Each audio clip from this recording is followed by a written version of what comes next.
to another episode of Attention. I'm your host, Coach Tina, and today I have an extra special guest. This is my little sister. Her name is Tamonyqua Reynolds. She also goes by Coach T. She's an assistant coach at Donoho High School and Cheaha Cheer Tumble Allstar. So how are you today? I'm doing good. Doing good? Yeah. All right. Personally for you, do you need to be, to have, or to feel? I think I need to be. I don't think I need to feel. I don't think I need to have anything. I think I just need to be. I need to be a good person, I need to be a good mom, wife, a good sibling. I need to be a good person. So, yeah. Okay. So, give us a little bit about your background. So I'm a sibling of 8 children. I grew up at Heflin, and I was a cheerleader, so I was an athlete. I ran track, things like that, and then I worked at Honda, and that did not work out because that was not my type of work. And then I went to school for cosmetology. I got my license, and while at cosmetology, after I finished school, I worked at a salon, and then also went into optical, and now I'm back to my true love, which is coaching cheer. All right. Well, why did you want to become a coach? I think I wanted to become a coach because I can't be a cheerleader no more. So, so if you can't be, then coach it. So, which I feel like I'm still in really good shape. If there is ever an adult team that comes out, I'm on it. I'm on it. All right. Do you value honesty, integrity, or loyalty? I think I honor all three. All three? All three, yes. Loyalty is a big thing. My mom taught us that. But yeah, I think all three are very big and very important. All right. So what are your core values as a coach? As a coach, core values, honesty, integrity, and definitely hard work. I don't like for people to expect or feel entitled to anything. I think you have to put in the hard work for anything that you want to accomplish. It's not just with athletic sports. It's with everything in life. So yeah, hard work is a big thing for me. All right. How do you view the relationship between academics and athletics as a coach? I think you have to have a balance. Some people are just naturally talented when it comes to being an athlete, and sometimes academics don't come as easily, but you have to be able to balance that. Like what I'm doing with my son CJ is that during school, I really drilled him about his academics, and I'm like, look, I'm going to take you out of sports if you can't keep your grades up. However, one of his teachers was like, well, don't take him out of sports, because that drives him to do better in school. So he had to learn to balance. I think that you have to have a balance. It's very important for you to have both for mental health and just physical health, but you have to be able to balance it. So let me ask you a question. What you said, your answer was a great answer, but I want to know, like, what would you say to a person who didn't view academics as a part of being athletics and thought otherwise? I wouldn't really say anything to them because that's their business. But if they asked my opinion, I would say that if I had viewed academics more important back in high school, I feel like I would have went further rather than just viewing my athletic ability more important, if that makes sense. Okay. Yeah, I feel like that's why I say you have to have a balance. But I was focused on like sports, being good at track, being good at this, and I didn't really push trying to go to school for academics and stuff, so later in life, I'm like, okay, well, now I got to go to college. Now I got to figure out some other way to, further my career as an adult. All right. Well, you just said something that you said you wouldn't ask, but I want to know, like, how do you not ask as the position that you have in those young people's lives? Like, that's important. Like, we can't always just be about athletics. You know what I'm saying? Because anybody can put a basketball in their hand, put a football in their hand, put a baseball in their hand. But can you do what it takes or have the integrity and honesty and loyalty to actually learn that education is the key to get you to any door that you need to? I think that starts at home. It starts at home. I think it definitely starts at home because as a coach, yes, you're all in. You're with those kids probably, 60-80% of the time. Mm-hmm. And you do have a big impact on them characteristics and personalities because they sometimes start to act like you and they want to be like their coaches. Mm-hmm. But it definitely starts at home. My mom, she was bigger on one child with this, bigger on one child with that, but she had 5 of us and she had to figure out a balance. But she forced y'all to go to college. She forced y'all. But because it started getting to where there was nobody in the house, she wasn't as big on me going to college because she wanted me to be there. But if she had pushed me more to go to school, I think it would have made a difference in where I'm at now. Like, it wouldn't have taken me so long to get to kind of like where I am now. So it definitely starts at home. Okay, well, I'm going to say this. Now, the fact that mom didn't push y'all because it was on me and my older sibling, Tanea, shout out, was on us to really get you guys to look at us and be that example. So that's why mom probably really didn't push you to do those things. Yeah.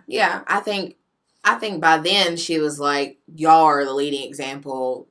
She kind of left it up to y'all. But however, if she had pushed a little bit more, I think I would have went to college sooner, or I would have explored my education a little bit more sooner than waiting till after, I had went to work at a factory and I'm like, this ain't for me. See, yeah, I knew I wasn't going to work in no factory. Yeah. I knew I was going to get up out the house, period. Yeah. Like, I had to go. Yeah.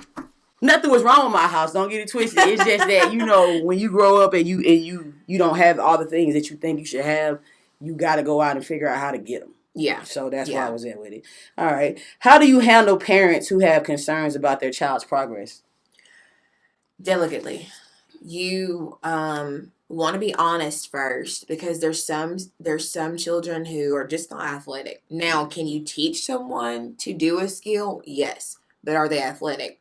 Maybe not. Right. And then you want to have compassion, which is kind of goes along with delicately, but you want to educate them too. There's no point in you wasting your time 2-3 years, and this is not what it's not going nowhere. But then there are some kids that you see potential in, and you're like, you know what, we're going to work till we get them there. Okay. I think it just honestly, just being honest and delicate and compassion, all of those kind of go in hand. Okay, so when you have that child that doesn't, that is just not going to get it, how do you feel about having to have that conversation with that parent? How do you feel like having to let that parent know, hey, look, this ain't it, This ain't it. It's very difficult. As an assistant coach, I don't have to handle those difficult conversations, but I have been in that position where a parent will just come up and ask you.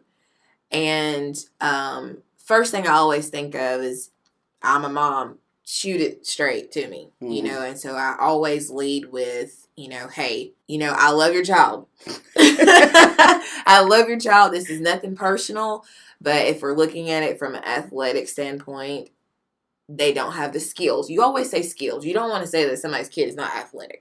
Okay. You always say they don't have the skills that we need to meet these requirements, or we need to meet for this competition or for this particular sport. And then you go on and say, hey, well, this doesn't work. Maybe this will work. Right. You always give them an outlet. You don't want to leave them high and dry thinking like, okay, well, your kid just ain't going to do none of this, nothing. So. Right. Okay, so what is the hardest part about being a coach to you? I think the hardest part is balance. Because you want something so bad, and I'm very competitive. Mm-hmm. You have to have balance. I coach a range between 5-year-olds to maybe 12-year-olds right now at Allstar. But at Donoho, I coach between 12 to 16-year-olds. So I have to be able to balance my competitiveness, balance my drive and motivation, and how I communicate with them. You just have to have a balance in all of your critiques and just anything that you're doing, you have to find balance. I can't just straight up go to my little team and be like 30 push-ups right now. You know what I'm saying? I have to have a balance. Okay, y'all need to start with 10. Okay. You know, so. But they're going to end up at the 30. They're going to end up at the 30, Okay. for sure. For sure. All right. What do you love about it? Everything. I love everything about it.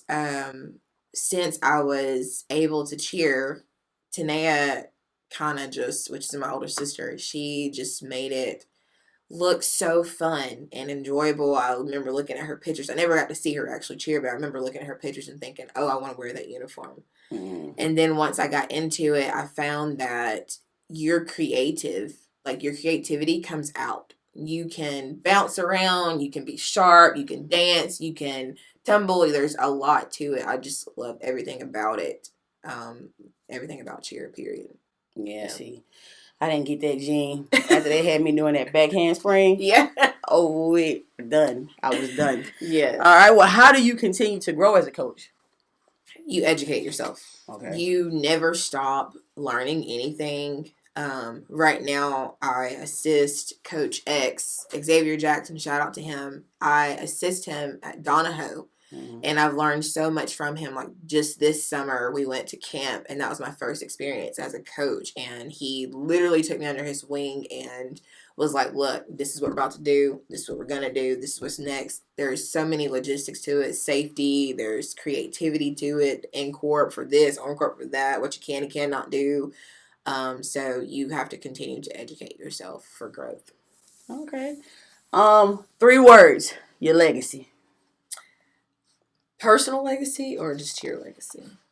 If you want to do both, you can do both. Okay. I think they kind of go in hand, actually. So, faith first. Anything that I do, God is the center of it. And I know that without him, I cannot do anything. So, my faith is very important to me. That's something that I want my kids to know, that if something were to happen to me, they know that that Jesus got them. That's what my mom instilled in me. Love, secondly, is that anything that I do is done with love, for love, through love. I love you because I popped you. Don't touch that stove. Pop. Okay. And then dependable. I know that my mom was dependable. I want people to know that I'm dependable. My siblings call me first. They know I'm dependable. You call me first. Oh, my God. They call me first. My friends, they know I'm dependable. If I can't do it right then, I will try to do it. My cheerleaders know that. My head coach knows that. My assistant coaches that I coach with, they know I'm dependable. And I think that's very important. I think that's important in all aspects of life, with church, with family, with friends, they want to know that you're dependable. So. Well, since you just gave yours, I've never given mine on air. So my 3 would be cultivating, because I'm always looking for ways to do things better or to create things. My second would be perseverance, because my mama instilled that in me. I never give up. Yeah. So I'm going to get through. And my third one would be inspiring, because I love the fact that I can motivate others through things that I do, and just be able to sit down with somebody and just help them get through whatever it is that they're going through my experience. Yeah. So those are my 3. Yeah. Yeah. All right. What advice do you want to give to your generation? Ooh. My generation, don't be quiet. Don't be quiet. I feel like we as people, and even just my generation, we are like so quick to be like, that's not my business, or that ain't me. You know, that's them.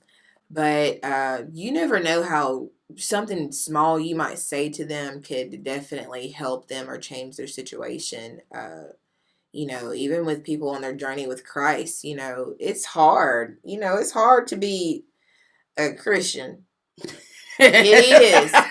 I mean, you got to be disciplined, and if you're not disciplined, then you gonna mess up, and it's okay. We all fall short. But it's also hard to be work at McDonald's. People come through the drive-thru. You know what I'm saying? But if you see something happening, you be like, hey, no, that ain't right.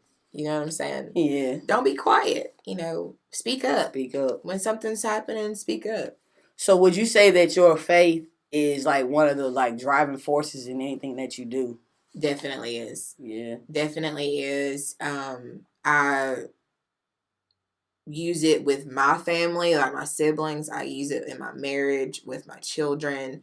My mom really instilled that in me, and especially my baby sister. I think all of us, we all have that, but really with us, the two younger two, she was able to slow down at that point, but it's a driving force for us. Like I wouldn't have got through losing her, my Nana, there's things that have gone on in my marriage that just would really tear a person down, but having Jesus and knowing that he's gonna carry me through it, oh yeah, I'm good. Okay. So what do you feel needs to be brought to the world's attention? I would say compassion. I feel like a lot of people don't have compassion these days, and it's just like, ugh, if you don't like it, then it's like they just start, the ridicule is like, it's awful. They're like so mean to people nowadays. Like there's just no compassion in the world for people's careers, for people's creativity, for people's anything, Right. So I think compassion needs to be brought to the world right now. Okay. So let me ask you this. How do you feel like we get that across? It starts within yourself. When you meet people, it's just like what they say, like let his light shine through you. I don't have to go and preach to people for people to know I'm a Christian. I don't have to go and preach to people to let them know that God loves them. But if I just show them that I love them and that I have compassion for whatever their situation is or whatever's happened, let's say somebody drops their grocery bag, I could just walk by. Mm-hmm. But I could go over there and assist and help them pick their stuff up. True. So I think that it just kind of goes with like home training. You start with yourself. You do it first, and other people will follow. You gotta be that example. Yeah. I like to say you only have to plant the seed. That's right. I don't have to water it. I don't have to watch it grow. Yeah. All I gotta do is make you look at it from a different perspective, and it's on you to either agree or disagree, disengage or engage. That's right. So yeah. I look at that. I like the way you said that.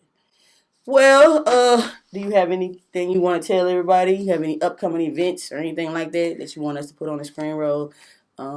Well, we just finished tryouts at Cheaha Cheer Tumble. And so I'm going to be coaching the minis this year. Last year I got the the youth level 1, so that was the older crew, like between 9 and 12. But this year, I think they're all probably like 5, 6, and 7. So be looking out for updates on Cheaha Cheer Tumble on Facebook. My Donoho cheerleaders will start their football season, basketball season, and in between those two, we go to competition. So that means that we'll be competing against like all the regional schools around here. So last year we placed really big. We got some really nice scores. We didn't bring home a trophy, but this year I plan to bring home a trophy. Okay. So shout out to my Donoho girls. And if you do want any information about Allstar Cheer or just tumbling, you can reach us on Cheaha Cheer Tumble Facebook. We have an Instagram, and then we also have a website that you can look us up on Google. Okay. Yep. Well, thank you guys for tuning in to another episode of Attention. If you have any comments, concerns, anybody that wants to be a guest, any topics you want us to discuss, hit me up at sunflowerspeaks@gmail.com. And remember, experience to teach. Don't just learn. And I really don't know you on the phone, but lately I'm not myself anymore, yeah. You switched up so you know I'm feeling torn. Lied about it so I know the trust is gone. We can't get back yet and still we carry on. Missing late, still in love, what was yeah. I never question you. I let you do what you wanted to do.